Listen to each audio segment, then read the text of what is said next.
Class 10 carbon and its compound हम लोग पढ़ेंगे आइसोमेरिज्म। आइसोमेरिज्म क्या होता है?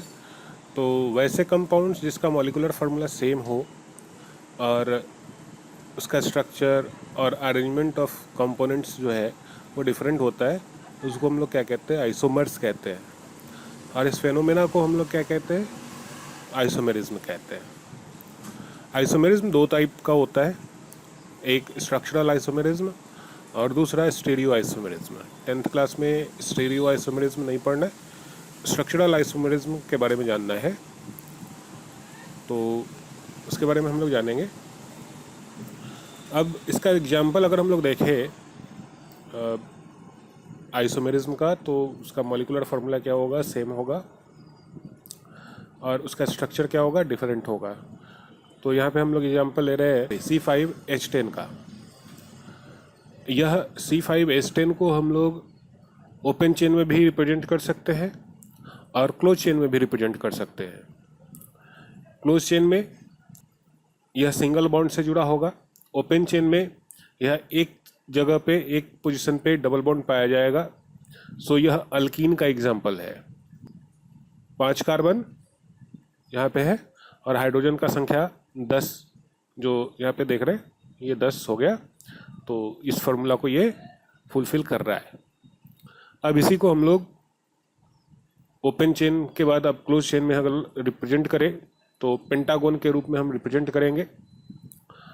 और पेंटागन में 5 कॉर्नर और 5 कॉर्नर पर 5 कार्बन और हर कार्बन के साथ 2 हाइड्रोजन जुड़ा हुआ है, तो 5 दूना 10। तो जैसा कि इस फिगर में देख रहे हैं, कार्बन का संख्या 5 है और हाइड्रोजन का संख्या 10 है। तो इसका भी फार्मूला हमारा क्या है? C5H10। तो यह एग्जाम्पल क्या हो गया? आइसोमर का हो गया, जो एक साइक्लिक कंपाउंड है और एक ओपन चेन का है। अब आते हैं स्ट्रक्चरल आइसोमेरिज्म। इस आइसोमेरिज्म में आपका मॉलिक्यूलर फार्मूला सेम होगा, बट स्ट्रक्चर उसका क्या होगा? डिफरेंट होगा। स्ट्रक्चर कई कारणों से डिफरेंट हो सकता है और फिर इसको फर्दर हम लोग डिवाइड करेंगे। डिफरेंट टाइप के आइसोमर्स होंगे स्ट्रक्चरल वाले।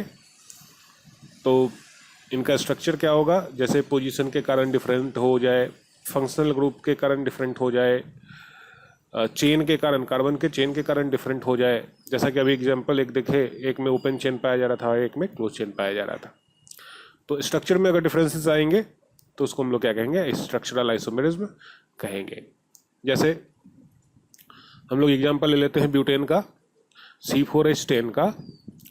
एक ब्यूटेन जो है स्ट्रेट चेन में कार्बन जुड़ा हुआ है, 4 कार्बन और चारों कार्बन के साथ हाइड्रोजन जुड़ा हुआ है, और दूसरा 3 कार्बन एक चेन में पाया जा रहा है और एक कार्बन साइड चेन में पाया जा रहा है। तो यह भी C4H10 होगा। इसमें भी C4 है और हाइड्रोजन 10 है, लेकिन यह ब्रांच चेन वाला हो गया और यह स्ट्रेट चेन वाला हो गया, जिसके कारण इसका नाम एक का नॉर्मल ब्यूटेन है और दूसरे का आइसोब्यूटेन है। और ये दोनों एग्जाम्पल हमारा क्या हो गया? स्ट्रक्चरल आइसोमेरिज्म का हो गया। वैसे इसका टाइप 5 टाइप का होता है, लेकिन एक एक्स्ट्रा टाइप का भी होता है।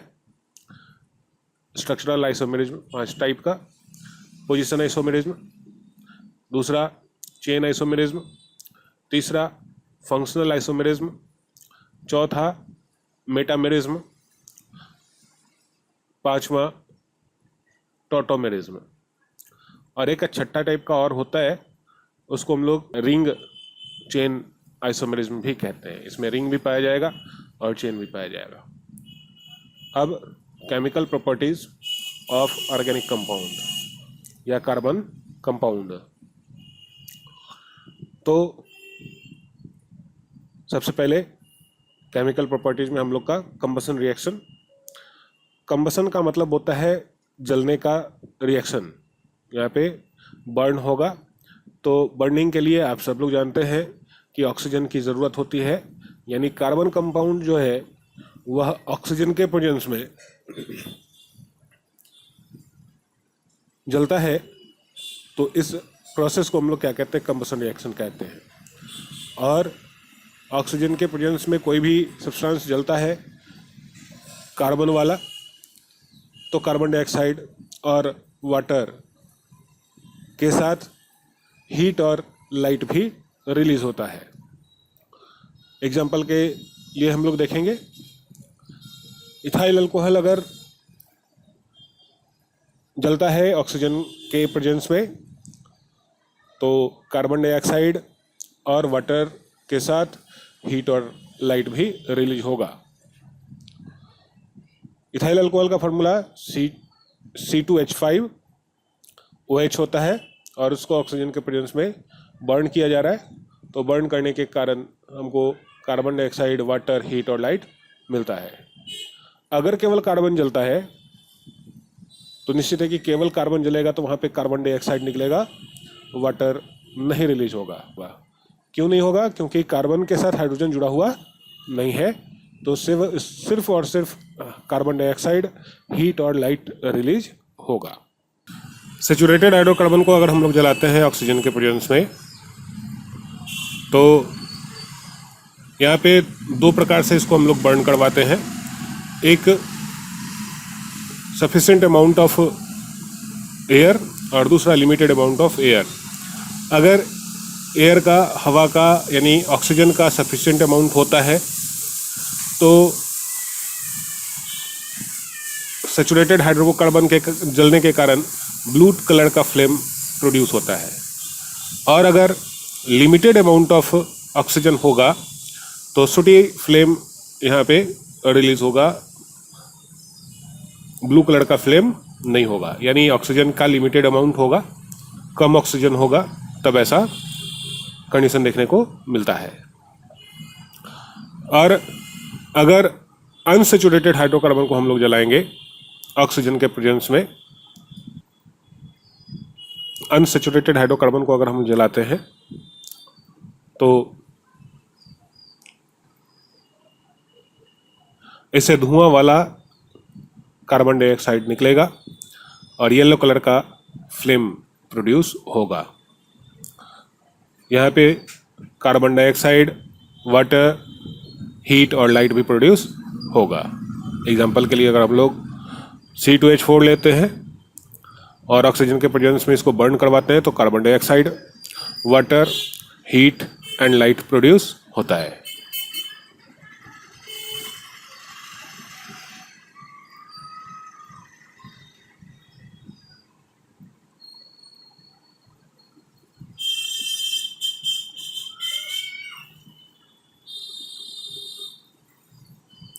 अब आते हैं ऑक्सीडेशन।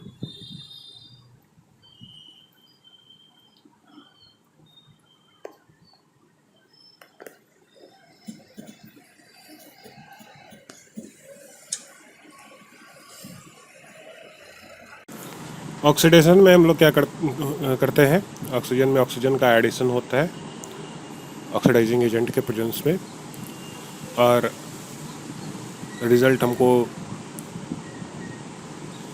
ऑक्सीडेशन का प्रोडक्ट के रूप में हम लोग को मिलता है। जैसे अगर मान लिया जाए कि अगर अल्कोहल को हम लोग ऑक्सीडाइज करवाते हैं तो हम लोग कार्बोक्सिलिक एसिड उससे एक्सट्रैक्ट कर सकते हैं। ऑक्सीडेशन के लिए ऑक्सीडाइजिंग एजेंट का होना बिल्कुल ज़रूरी है। यहाँ पे ऑक्सीडाइजिंग एजेंट के रूप में हम लोग पोटेशियम डाइक्रोमेट या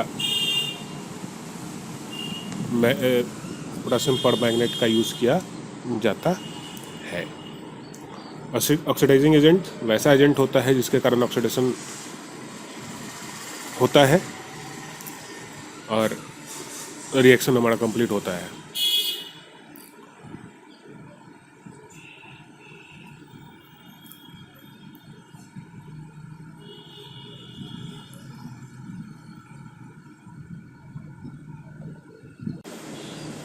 एग्जाम्पल, ऑक्सीडाइजिंग एजेंट के रूप में हम लोग अल्कलीन मीडियम में पोटेशियम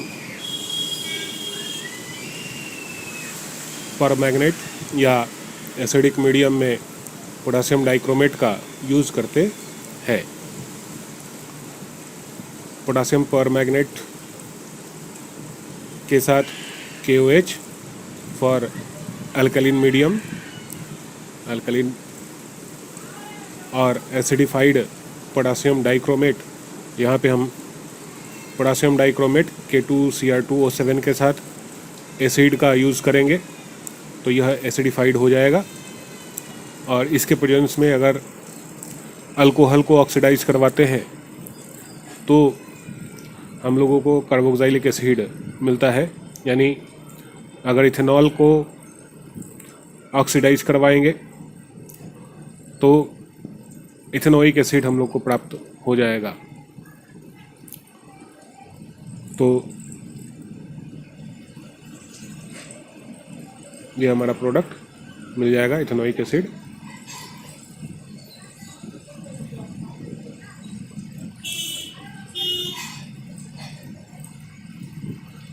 अब है एडिशन रिएक्शन।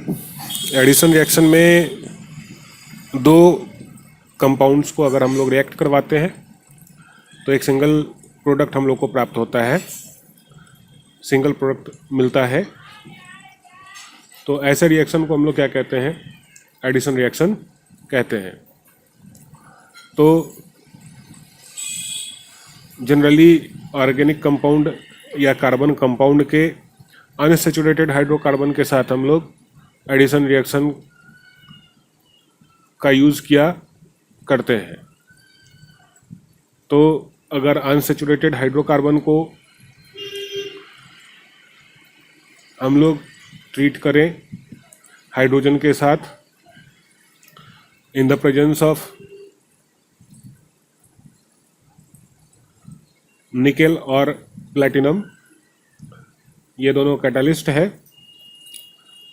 तो हम लोग को अल्केन मिल जाएगा। अगर अल्कीन को हम लोग ट्रीट करते हैं हाइड्रोजन के साथ तो अल्केन मिलेगा, अल्काइन को ट्रीट करते हैं तो अल्कीन मिलेगा।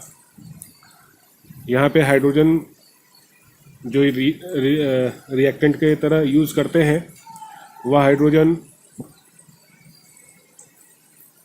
डबल बॉन्ड को तोड़कर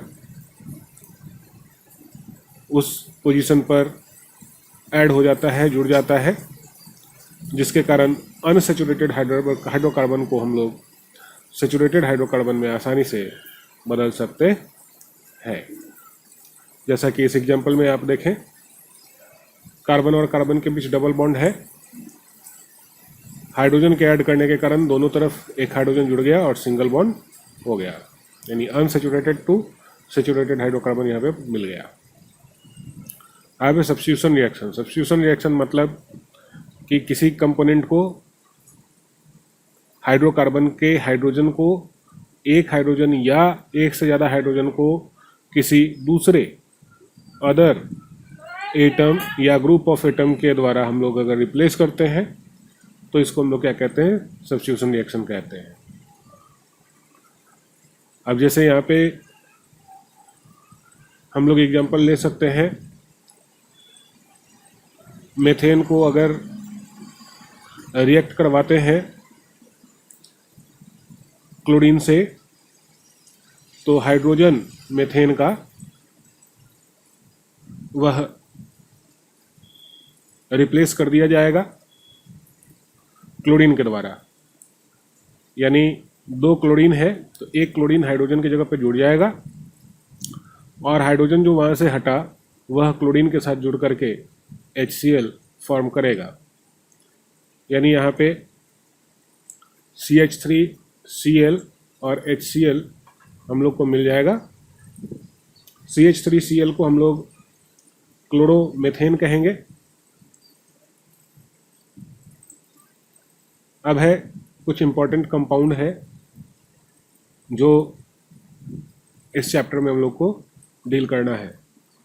तो पहला है इथेनॉल।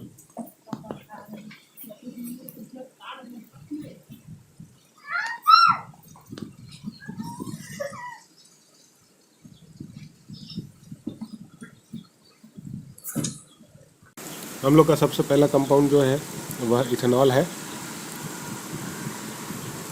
इथेनॉल जिसका फार्मूला होता है C2H5OH।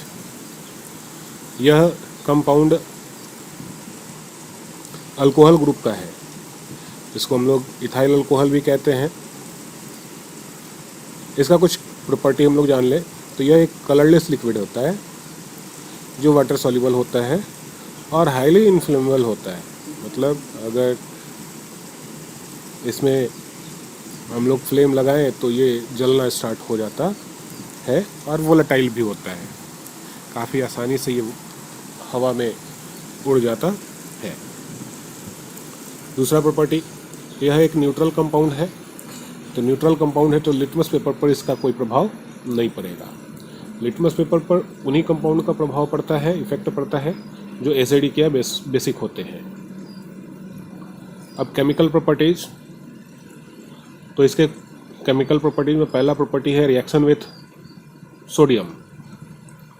तो सोडियम के साथ अगर हम लोग इथेनॉल का रिएक्शन करवाते हैं तो सोडियम इथॉक्साइड प्राप्त होता है। यहाँ पे हम लोग को सोडियम इथॉक्साइड मिलेगा और हाइड्रोजन गैस रिलीज होगा। एक्चुअली इथेनॉल में जो OH होता है वहाँ से H को सोडियम के द्वारा रिमूव कर दिया जाता है, रिप्लेस कर दिया जाता है और सोडियम इथॉक्साइड हम लोग को मिल जाता है, साथ में हाइड्रोजन गैस मिलता है। नेक्स्ट है reaction with concentrated sulphuric acid. तो सल्फ्यूरिक एसिड के साथ अगर हम लोग इथेनॉल को रिएक्ट करवाते हैं तो सल्फ्यूरिक एसिड को हम लोग डिहाइड्रेटिंग एजेंट कहते हैं। मतलब कि जब भी सल्फ्यूरिक एसिड का रिएक्शन होगा तो वहाँ पे वाटर मॉलिक्यूल रिमूव होगा, वाटर मॉलिक्यूल निकल जाएगा और वाटर मॉलिक्यूल निकलेगा, इसीलिए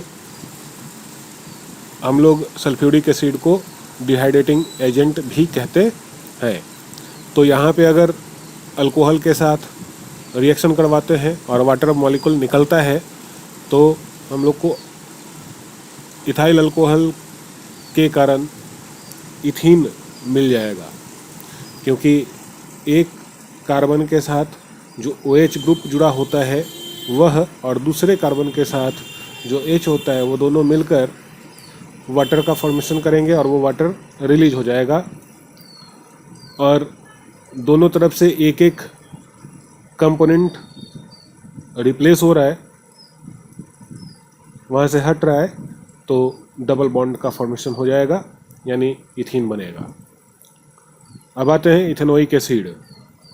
दूसरा कंपाउंड है इथेनोइक एसिड, कार्बन कंपाउंड, जो 10th क्लास में पढ़ना है। इसको हम लोग एसिटिक एसिड भी कहते हैं और इसका यूज हम लोग विनेगर के रूप में करते हैं। और विनेगर जो होता है वो 5 से 8% इथेनोइक एसिड का सॉल्यूशन होता है पानी के साथ, यानी 1 लीटर पानी में 5 से 8 ml जो है हम लोग इथेनोइक एसिटिक एसिड को मिक्स करते हैं। अब इसका फिजिकल प्रॉपर्टी, तो यह एसिडिक है, पंजेंट स्मेलिंग लिक्विड होता है और पानी में सॉल्युबल होता है, वाटर में सॉल्युबल होता है। एसिडिक होने के कारण यह लिटमस पेपर को चेंज करेगा, blue litmus paper red colour में बदल जाएगा। अब है केमिकल प्रॉपर्टीज। तो पहला केमिकल प्रॉपर्टी एसिडिफिकेशन। अगर हम लोग इथेनोइक एसिड को अल्कोहल के साथ रिएक्ट करवाते हैं in the presence of sulphuric acid, Kong sulphuric acid, तो हम लोग को ईस्टर मिलता है और ईस्टर मिलने के कारण ही इस रिएक्शन को एसिडिफिकेशन कहते हैं। यहाँ पे भी सल्फ्यूरिक एसिड का यूज़ किया जा रहा है और सल्फ्यूरिक एसिड का नेचर जैसा कि पहले बताया जा चुका है कि वह वाटर को रिलीज करवाने में मदद करता है, यानी डिहाइड्रेटिंग एजेंट है। तो यहाँ पे भी वाटर मॉलिक्यूल रिलीज होगा, OH अल्कोहल से और H एसिड से आपस में कंबाइन करेगा और H2O बनाएगा और बाकी जो बचे हुए कंपाउंड है मतलब CH3, COO, C2H5 जो ईस्टर होता है इथाइल इथेनोएट कहते हैं इसको, इथाइल इथेनोएट।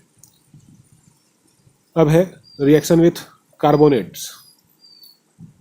तो कार्बोनेट एक प्रकार का बेस होता है, बेसिक नेचर का कंपाउंड होता है। तो इथेनोइक एसिड के साथ रिएक्ट करने के बाद यह साल्ट, वाटर और कार्बन डाइऑक्साइड को प्रोड्यूस करेगा। अगर हम लोग इथेनोइक एसिड को सोडियम कार्बोनेट के साथ रिएक्शन करवाते हैं तो सोडियम इथेनोएट, कार्बन डाइऑक्साइड और वाटर प्रोड्यूस होता है।